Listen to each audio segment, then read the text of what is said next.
Hello dudes, welcome to something channel. இன்னைக்கு நம்ம சேனலில் வெண்பூசணி யூஸ் பண்ணி சூப்பரான ஒரு சாம்பார் எப்படி செய்கிறதுன்னு பார்க்கலாம். இந்த வெண்பூசணியில் நிறைய ஹெல்த் பெனிஃபிட்ஸ் இருக்குது. முக்கியமாக வெயிட் லாஸ்க்கு ரொம்பவே ஹெல்ப்ஃபுல்லாக இருக்கும். இதில் 90% அளவுக்கு வாட்டர் இருக்கிறதுனால நம்ம ஹைட்ரேஷனாக இருக்கிறதுக்கு ரொம்பவே ஹெல்ப் பண்ணும்.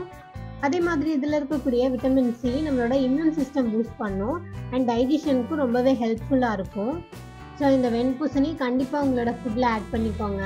வாங்க இப்போ சாம்பார் எப்படி செய்கிறதுன்னு பார்க்கலாம். இது செய்கிறதுக்கு நான் ஒரு 1/2 கப் அளவுக்கு துவரம்பருப்பு நல்லா வாஷ் பண்ணி வச்சுருக்கேன். இதை ஒரு குக்கரில் சேர்த்துக்கலாம். இது கூடவே கட் பண்ண வெண்பூசணி, ஒரு 15 சின்ன வெங்காயம் முழுசாக சேர்த்துக்கிறேன், ஒரு 4 பல்லு பூண்டு, 2 பச்சை மிளகாய், ஒரு பெரிய தக்காளி, இது எல்லாத்தையும் கட் பண்ணி சேர்த்துக்கலாம். இதில் ஒரு 1/2 கப் அளவுக்கு தண்ணி சேர்த்து குக்கரை மூடி 2லேருந்து 3 விசில் வச்சு எடுத்துக்கலாம். பாருங்கள், நான் ஒரு 3 விசில் வச்சு எடுத்திருக்கேன். எல்லாமே நல்லா வெந்திருக்கு. வெண்பூசணி எதுவுமே குழஞ்சு போகலை, தேவையான அளவுக்கு தான் வெந்திருக்கு. இப்போ ஒரு கடாயில் எண்ணெய் சேர்த்து சூடானதும் கொஞ்சமாக கடுகு சேர்த்துக்கலாம். கடுகு பொரிஞ்சதும் ஒரு கொத்து கருவேப்பிலை சேர்த்துக்கலாம். இப்போ சாம்பார் பொடி ஆட் பண்ணிக்கிறேன்.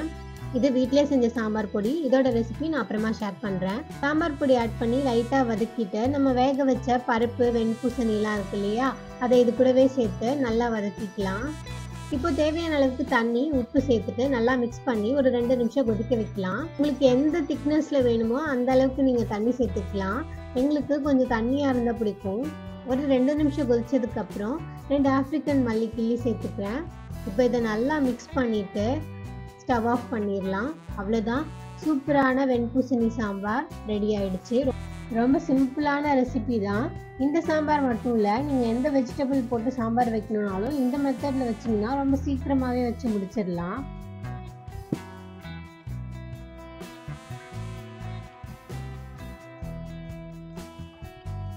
கண்டிப்பாக இந்த ரெசிபி ட்ரை பண்ணி பாருங்கள்.